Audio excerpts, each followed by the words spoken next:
Hey everyone, it's Mr. Canfield. Today in Algebra 1, we're going to be doing the 3/6 assignment. So, here we go. Just a reminder, you should have Savas open. You should be working through these problems with me. At least that's my design for this. So, this isn't supposed to be you watch the video and then you go do the work. This is supposed to take both of them and wrap them together and do them at the same time. So, yeah, and you'll need your calculator.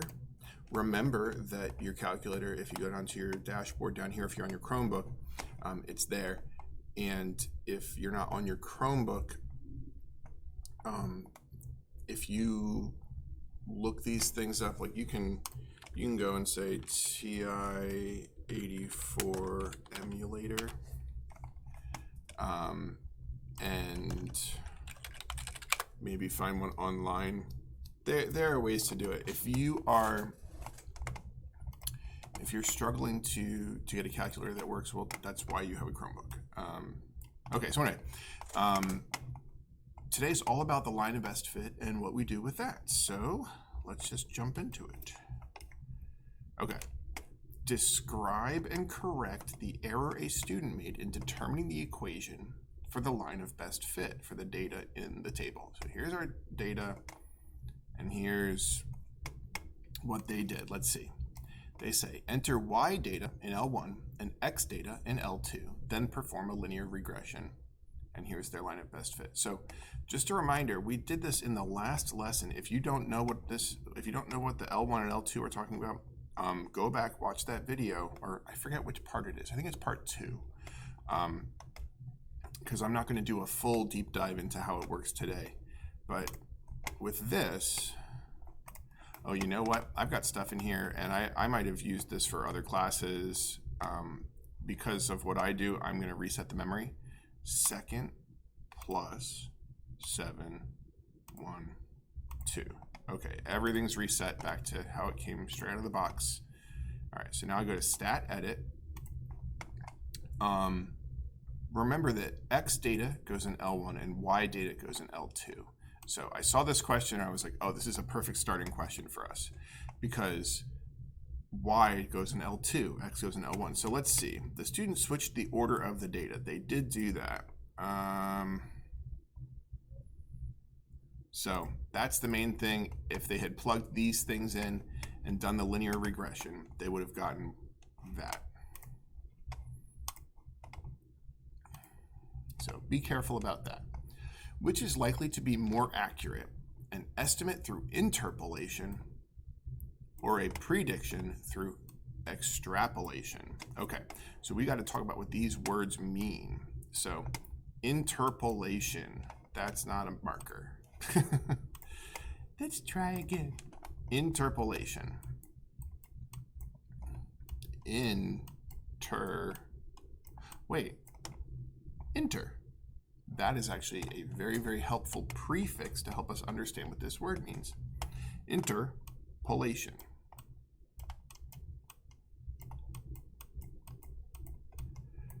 Polation is, interpolation and extrapolation. It's essentially a prediction that we're making. So if we have a group of data, so let's say we have these points here, okay? So ask yourself a question: what kind of correlation is this? And if you were thinking that this is a positive correlation, I agree. Here is my estimated line of best fit. Somewhere in that fuzzy region. Okay, so what then is interpolation? Whoa, that's not what I was expecting. Does look like a pencil though. Okay, so interpolation says this. Okay, if we have our line of best fit, let's, I don't have data for this dot right here, but using my line of best fit, I could plug that X value into the line and I could get a guess. And that's what interpolation is. Extrapolation, so inter was inside our data range. Extrapolation starts with extra, and extra means outside, or like beyond, or like someone's being extra, right? Like they're being more than they should be. So extrapolation would be like we continue this line on, and like you use it to make a prediction about something that we don't have any data for, that's far outside of our data range, or just outside at all of our data range. So that's the difference between interpolation and extrapolation. So ask yourself now, which one of those do you think is going to tend to be more accurate? Is our interpolation going to be more accurate, or is an extrapolation going to be more accurate, more realistic? So for example, let's say that these were like the amount of money that somebody made in a different year. These are all the money that they're making. So we can use this line of best fit and say, oh, so around this year, even though we don't have that data, around this year they probably made this much money. And this is like, let's say this is now. We only have data up until now, and this is 5 years in the future. So which of those is going to be more accurate? And hopefully your inclination is thinking, well, since this has already happened, we know that like this kind of fits in with everything else. What if like right after now, what if like, I was going to say like a sad situation. Let's say he gets a raise or she gets a raise, and all of a sudden the data points start going up and up and up and up and up. All of a sudden this line of best fit doesn't make any sense anymore because our person's a millionaire now. So because of that, because we don't know the future, we only know what happens if this trend continues. So because interpolation is making a prediction within the known data range, this is going to be better. So hopefully that makes sense. Just like if I said, hey, what do you want to do in 10 years? You have to extrapolate. You have to think about what's going on right now, and if things continue, what's going to happen. But things are likely going to change for you. So there's only so much extrapolation that we can do and really know what's going to happen. All right. Next one says, use a graphing calculator. Oh, I'm not zoomed. No, I am. Use a graphing calculator to find the equation of the line of best fit for the data in the table below. Find the value of the correlation coefficient R. This is a new thing, right? We haven't learned that yet. So go ahead and find the line of best fit for this. Make sure that you can do it yourself and see if we get the same thing. So I'm going to do mine, and you go do yours. And yeah. Nothing.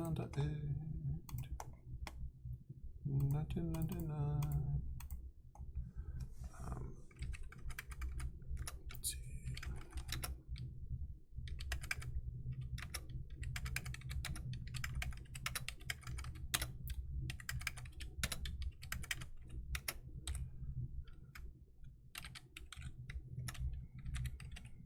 Whoops. Oh, I've made 2 mistakes so far. 8, 9. All right. It's so easy to make typos on these things.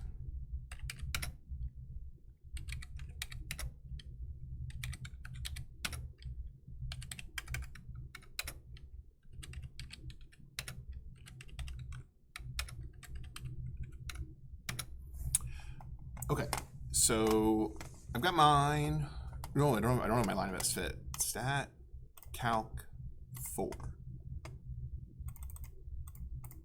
There we go. Now I've got my linear regression. Okay, so just a reminder.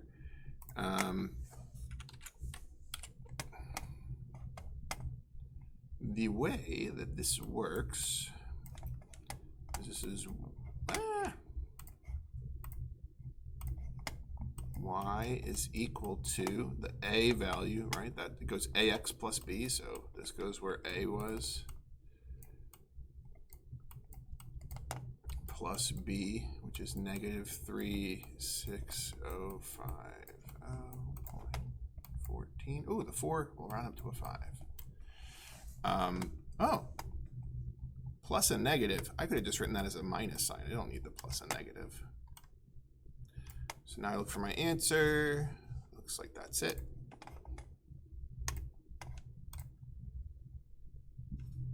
Excuse me. Oh, round to 3 decimal places. Correlation coefficient. Okay, we are going to do some very, very complicated work right now. Just kidding, the calculator is going to do it. So we only have to do this once. And then it'll always be on. But anytime we reset our memory, we have to turn this back on. If I go down to Stat Diagnostics and go over here and click on, if I do that, so I went to mode, I went all the way down to Stat Diagnostics. Let me see what it looks like on a different calculator. So does it have it here? It does. Okay, so if you're on a physical calculator, you might have to go down to the second screen in mode, but you can turn Stat Diagnostics on. Okay. And you can hit clear to get out of that.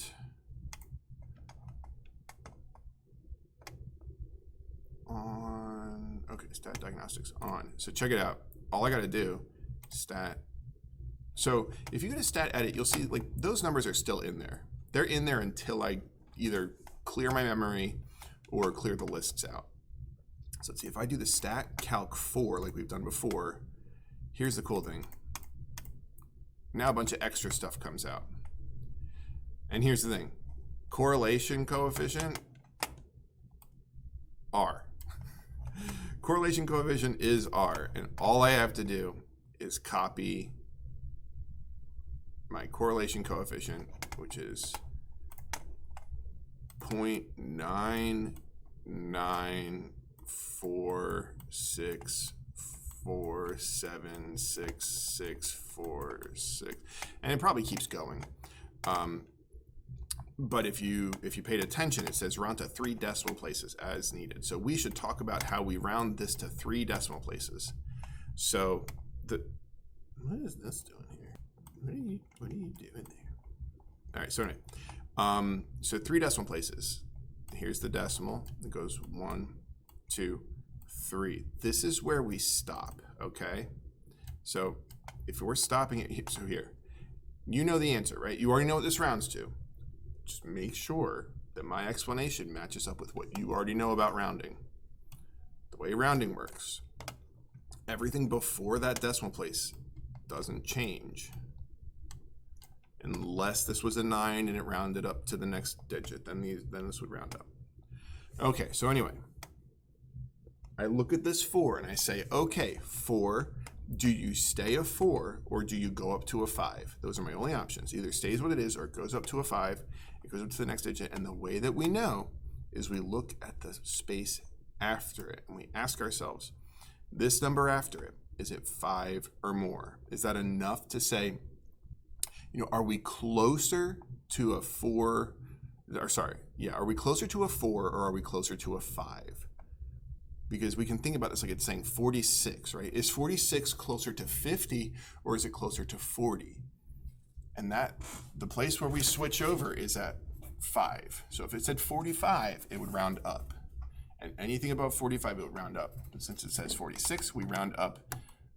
This is a 5. And everything after, we just leave it off. So 0.995. Hooray. The predicted number of movie tickets sold in 2014. Huh. Oh. Now, 2014. Let's ask ourselves, is 2014, would that be an interpolation or an extrapolation? Inter or extra? Let's see, is 2014 in the years that we have here? No, 2014 is over here somewhere. It's in the future. Well, it used to be in the future. Now it's in the past. So this is some pretty old data. 1998. That's in the last millennium. All right. So anyway, so all I have to do for this is take 2014.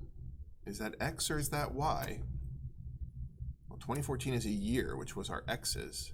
So I take 2014 and I go to this equation and I plug 2014 in for X.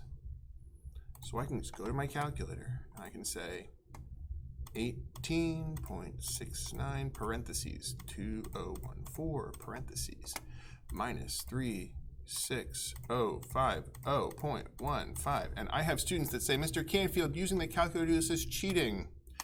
No, it isn't. If this class was testing to see if you could multiply decimals and subtract decimals, then sure, this would be cheating. But that's just a tool that we use now to shortcut through decimals and stuff like that. Round to the nearest whole number as needed. Oh, so this is 1591.51. Is that what I got? 0.51? So it says round to the nearest whole number. That means before the decimal. Cool, I just got an email. Can I turn these on? Hey, all right. So what I need to do is I need to figure out, is this 1,591, is it closer to 1,592 or is it closer to 1,591? And that 5 there tells me it's closer to 92. So I round that up to 1592. Even, oh, 1,592 million. Wait, let's talk about that really quick. It's a sidebar. It's not actually part of the question, but I like to bring this up. I did it again. 1,000, hey, Paint. Paint's making me look stupid. No, Mr. Canfield, you're making me look stupid. I'm making me look stupid. 1,592 million. So what that means is we take 1,592 and then we throw million on the end. And million is, well, 3 circles. Sorry, 3 circles. 3 zeros is 1,000, right? 3 more zeros is 1,000,000. So now I can count this out. So the way that I count it out is I start over here. I go 1, 2, 3. That's our first comma. 1, 2, 3. That's our second comma. 1, 2, 3. That's our third comma. So that's hundreds, thousands, millions, billions. So 1,592,000,000 tickets predicted to be sold in 2014. Wonder how many tickets sold in 2020 with the lockdown. All right. So now we got to talk about what R actually means. R will always float between 2 numbers. So here we go. Talk about R, our correlation coefficient. R will always be between -1 and 1. What's smack dab in the middle of -1 and 1? 0. So what we have is, it's kind of like a spectrum or a scale. Over here at -1, we have what we call a negative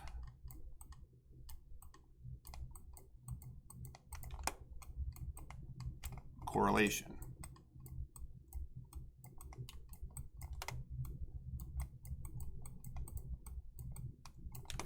And over here at 1, we have positive correlation.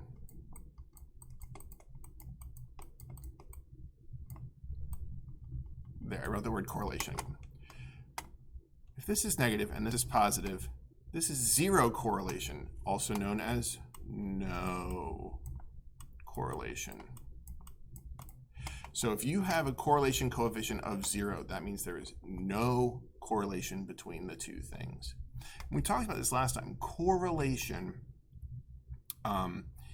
it has to do with the idea that, like, if this happens more. The more this happens, the more this happens. So, a positive correlation would be the taller you get, the longer pants you need in general. and that would be a positive correlation. And it goes both ways. The taller I get, the more pants I need, or the longer pants I need. I mean, the shorter I am, the shorter pants I need. They go together. A negative correlation would be the more times I need to go to the dentist probably means the less teeth I have. No, that's terrible. No, okay. So negative correlations are like the more you have, the more one thing happens, the less the other thing happens. So determine whether the following statement is true or false. Explain your answer. If R is negative 0.996, then there's a negative correlation between the variables. That's true. The statement is true. Okay. All right. Determine whether the following statement is true or false. This is not a positive so negative R's are negative correlations. Positive R's are positive correlations. Oh, the other thing is, the closer you get to the 1 or the negative 1, that's the stronger it is. So it's strong and strong. So that pants one that I brought up, that would probably be a pretty strong one. The dentist one, honestly, probably a little bit weaker. Because there are some people that just, they need to go to the dentist more. They're not missing teeth. They just need to go to the dentist more. So the closer we are to 0, the weaker it is. The closer to 1 or negative 1, the stronger it is. So this is a very strong negative correlation. So this is not a positive correlation. This is negative, so that means this is false. Statement is false because R is closer to negative 1. Ooh, look at this one. Look at this one. This one's close to 0. So this is true that it's a negative correlation, but it's not a very strong negative correlation. So I think they want to say the statement is false because it's closer to 0 than it is to negative 1. So we would say this is a very, very slight negative correlation, so much so that it's probably not even worth saying. It seems like it's probably more of a fluke. Oh, same with this one. This is almost 0. So there's not a positive correlation or a negative correlation. We would say this is neither because it's so close to 0. Basically, if it's under 0.5 in either direction, 0.5 is kind of our...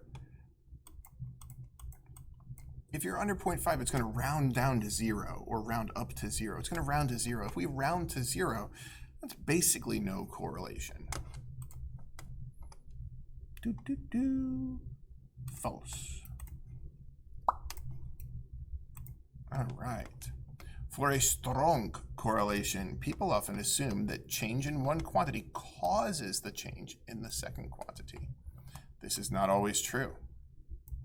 So there is a common lie that we are told in our society over and over and over again. And you're going to see this in your real life. People are going to say, oh, see how the more this happens, the more that happens. This thing causes that thing. It's a very subtle way that we lie to people. People use math to lie all the time. So for the following situation, predict the type of correlation you might find. Do you think the change in the first quantity causes the change in the second quantity? So a car's fuel consumption and its weight. So the way that we can think about this is the more fuel a car consumes means that its weight goes up. Do those kind of go together, or do you think they go against each other? So the heavier a car is, the more fuel it's, or sorry, nope, that's not what it says. A car's fuel consumption and its weight. So the more fuel we use, the heavier the car is. I think that those go together, so I'm going to say it's a positive correlation. But the more fuel a car uses means that car weighs more. Is that how that works? The more fuel you put in the car, that's what makes the car, or sorry, the more fuel the car uses up, the faster the gas tank empties, that makes the car heavier? No. No, it works the other way. The heavier a car is, so this is like a reverse truth. The truth about this would be the heavier the car is means it's harder to run, so it takes up more fuel. So do you think that the change in the first quantity causes the change in the second quantity? Let's see. Notice that it is likely that the change in the second quantity causes the change in the first quantity. This is also true in the reverse. Therefore, change in the first quantity causes the change in the second quantity. All right, not super well worded, but no. The first does not cause the second. Notice that it is unlikely that the change in the second quantity causes change in the first quantity. While change in the second quantity might affect change in the first quantity, it is unlikely that this is true in the reverse. This is a very, very weird way to word it, but therefore, change in the first quantity does not cause change in the second quantity. I don't know why they have to word it so weirdly. Guys, that's not math. Like that's not, I don't want you thinking, oh man, that super weirdly worded thing, that's what math is all about. No, I don't know who wrote this, but that's a profoundly confusing way to address this question.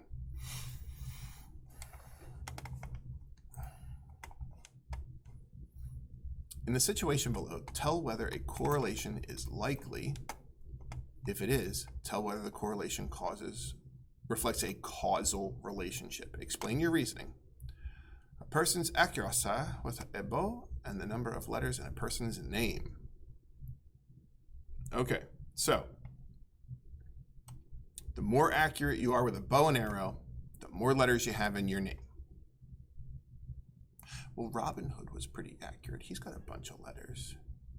And me, M-E, me is really bad. Huh. That seems like, no, there's no correlation. Like, there's no connection between those two things. So I don't think there's going to be any correlation in that situation. And this is something that people do in real life, though. They will go, oh, look, you were born on this day of the year. That means you're more likely to do this.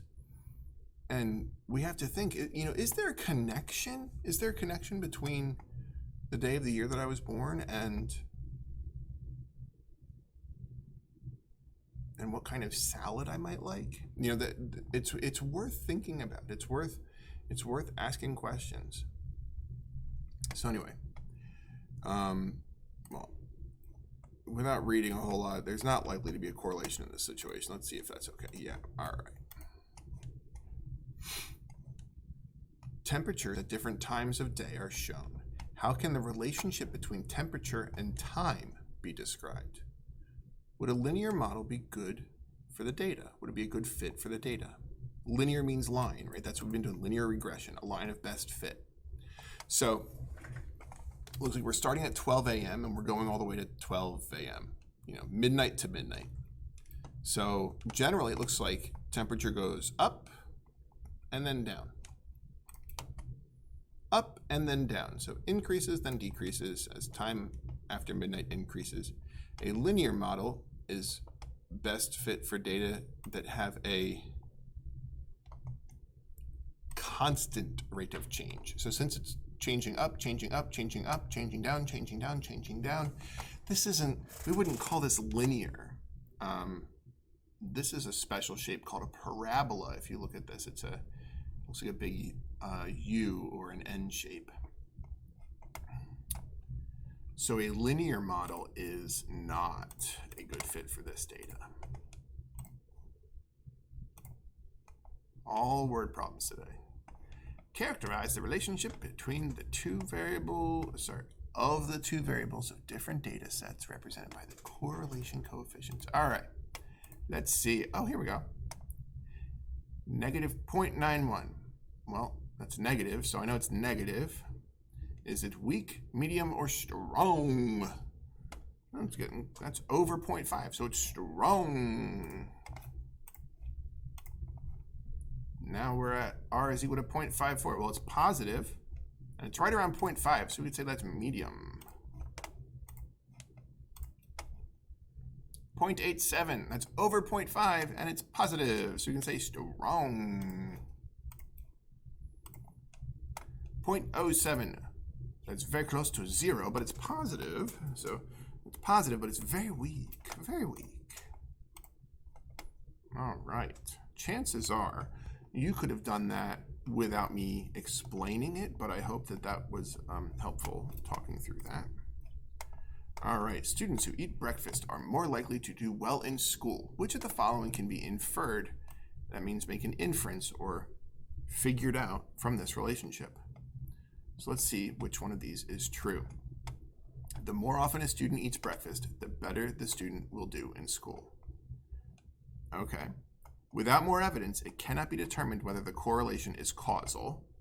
So this is saying, although this happens, we can't say that eating breakfast causes you to do well in school. The two events are causally related. So that means that there definitely is a cause happening. And I think it means both directions when they say that. Providing free breakfast to all students will close the achievement gap. Okay, we are seeing words in here that have nothing to do with this statement. My test taking strategies tell me this makes no sense as an answer. This is one of those joke answers that I would put. So if you don't have any idea what this is talking about, well, it doesn't have anything to do with this situation. This is just saying eating breakfast makes it doesn't make you do better in school. It just means you're more likely to do better in school. So the more often a student eats breakfast, the better the student will do in school. So here's the thing.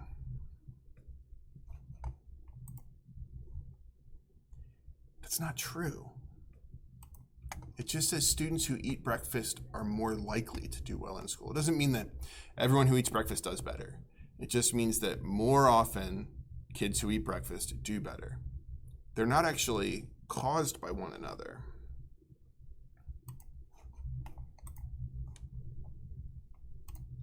So we can't actually know. It's just something that we notice. So it's a subtle difference. All right, so I'm going to end the video there, and I'm going to do part 2 in its own video. I think this one's gone on long enough.